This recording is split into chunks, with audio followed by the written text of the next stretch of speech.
So today I'm with a car that has a reputation for being very, very good, and it's a car that I've been dying to drive for quite some time now. It is the 2020 Porsche Cayman 718 GT4.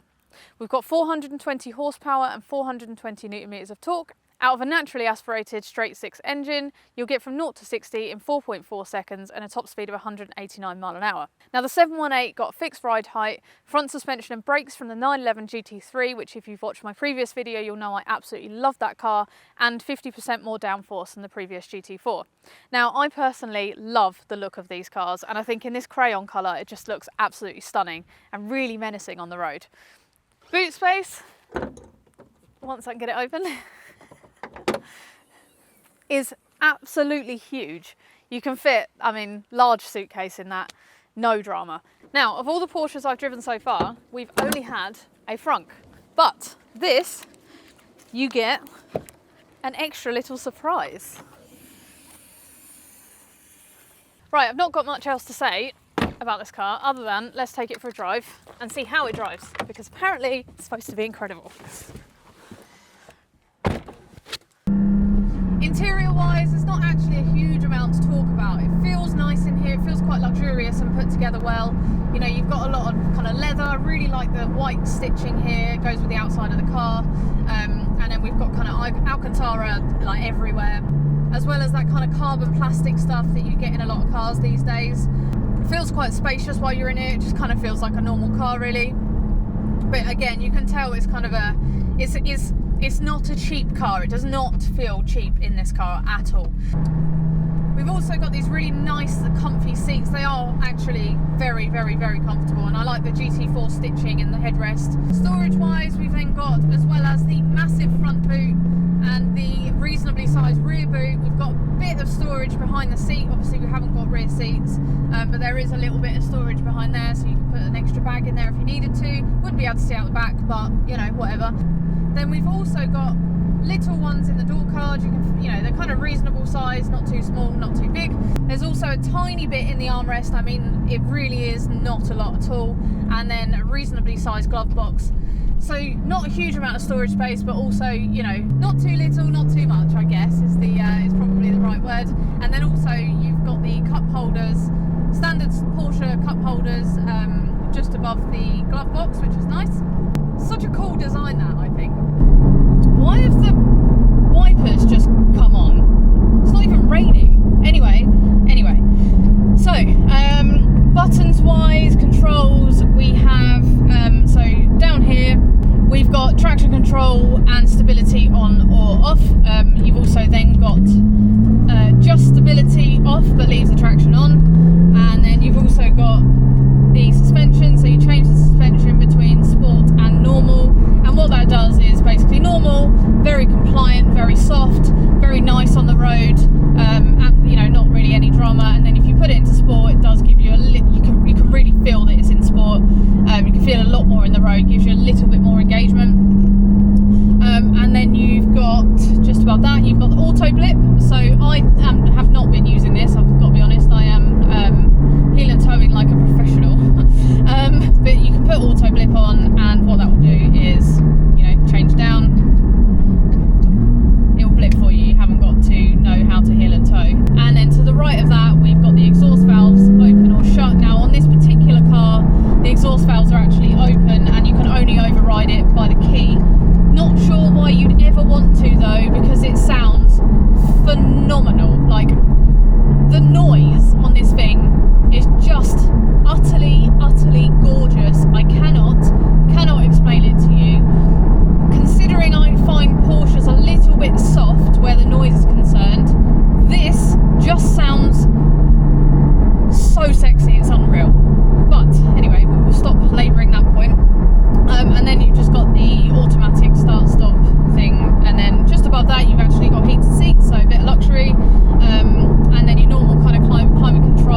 that feature. It's one of my favourite things about Porsches actually. I don't know why, I just think the clock looks really nice, and yeah, it's really cool that you can control it as a lap timer, but yeah, that's just my little nerdiness. And then behind the steering wheel you've got the normal stuff, cruise control, lights, all that sort of thing.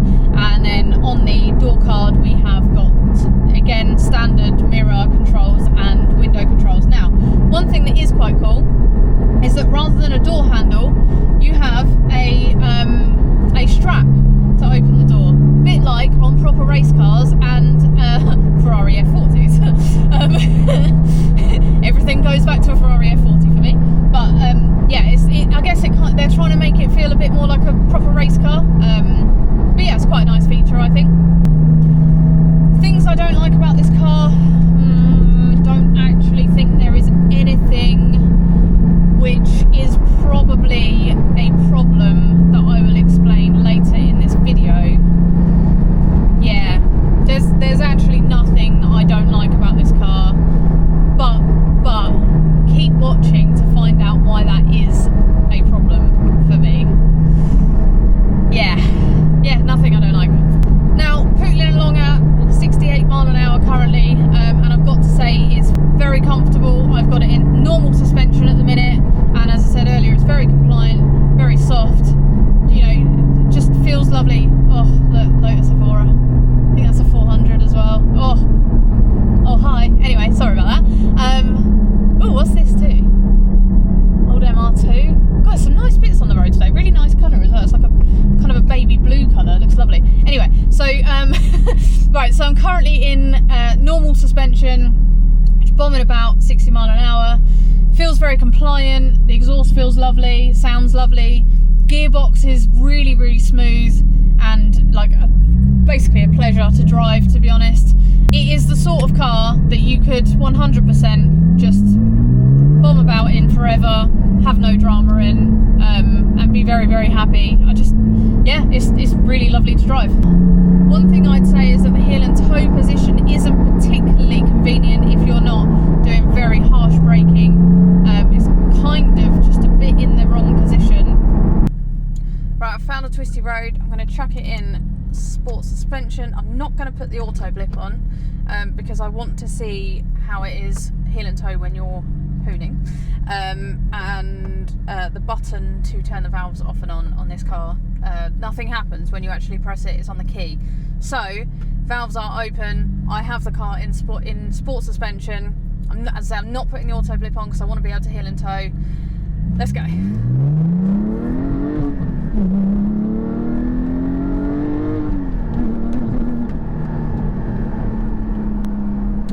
Just absolutely clinical. The suspension feels nice. It's not like you're bouncing around all over the place. You can heel and toe when you're hooning, so that's good. Just chuck it at a road and it goes around the corner, whatever speed you want to go. There's zero slip. There's also not a lot of feedback through the steering wheel. It's a bit numb, if I'm totally honest. It's definitely fast enough for the road anyway. Sounds incredible, and I've got to say, I think this manual gearbox is probably one of the nicest and smoothest gearboxes I've ever experienced. It's like cutting through butter with a really sharp knife. It's lovely.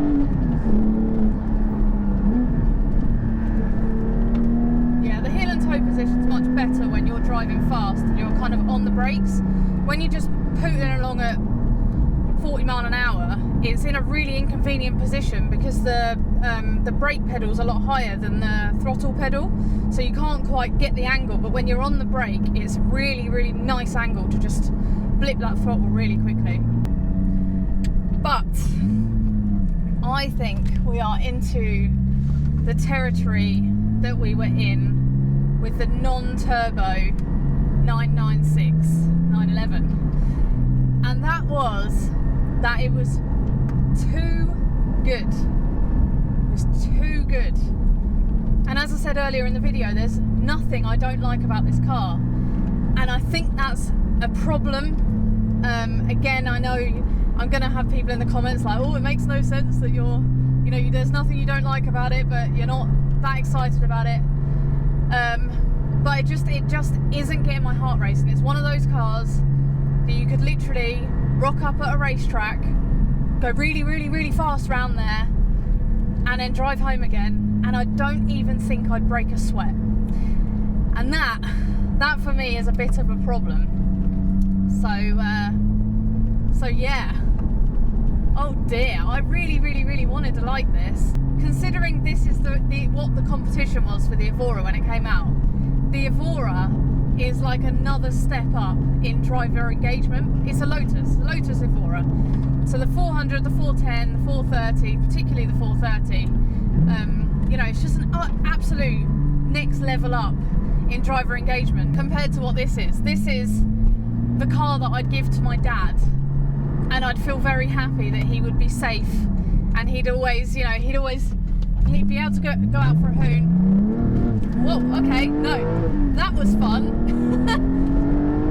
Foot down coming out of a corner, back end goes, happy days, but car saved it, which is good on the road. That was actually alright, okay. Alright, what I've just said may or may not be completely factual. It is the sort of car that you can have fun on in the road, but again, would I have an Evora over this? The 410, 430, 400 Evora, would I have an Evora over this? No. This would be the car that I would have. No, because I'd still have an Evora as my only car. If I had one car that I had to choose, I'd have a Lotus Evora over one of these still. Yeah, it's too good. It's just too good. So this is the car basically that I would suggest that my dad buys, right? He doesn't need anything that's going to be stupid on the road. He doesn't need anything that's going to get him into trouble, because it won't. And actually the GTS, I went and drove a GTS at Porsche at one point, and that was incredible. Like the tech in that car is just insane, and it will let you have a little bit of slip like that did, and then it will just straighten it all out, no problem. And so at the time I was looking at potentially, you know, going into a Cayman GTS, and I got invited by Porsche Silverstone to go to their track and have a go in one for the afternoon.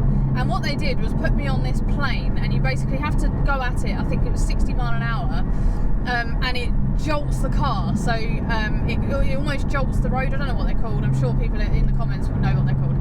But it jolts the car, and it didn't even step out of line. It literally went, oh, okay, yeah, cool, no worries, and then it was just straight again. Like, the tech in these, and the traction and the stability in these is absolutely insane. So as a car, every day, and also, sorry, we did another one where it was in the wet. Actually, maybe that was in the wet, I can't remember, but it was in the wet, and you had to basically, no, that was it, you had to get to, I think, 70 mile an hour and then jolt the steering wheel, and it was like, it was full on floodplain type wet.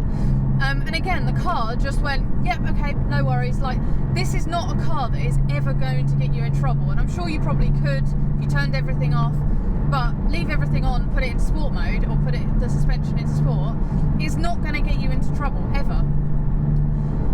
But I like cars that I might get into trouble in, and that is the problem. So this is the car that I would suggest that my dad goes and buys, because it's, you know, it's nice to drive, it's very, very clinical, but it's also, and it's, you know, it handles incredibly, but it's not going to get you into any trouble.